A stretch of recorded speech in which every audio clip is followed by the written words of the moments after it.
So now we're going to find the constant of proportionality from a graph.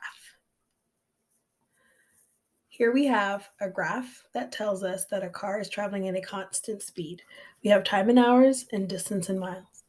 For the criteria for success, we first need to identify the coordinates, substitute the x and y values into the formula for k, which is k equals y over x, and then simplify if possible. Now, step 1, identify the coordinates. In this case, the coordinates have already been identified. We put a circle around the one that was the simplest to understand. You could use any coordinate of x and y. In this case, we're going to use 2, 60. You could also use 1, 30.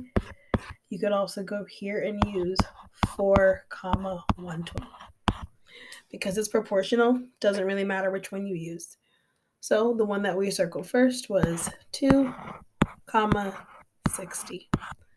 Step 2, substitute the value for x and y into the formula. K equals y over x. I know that my y value is 60. My x value is 2.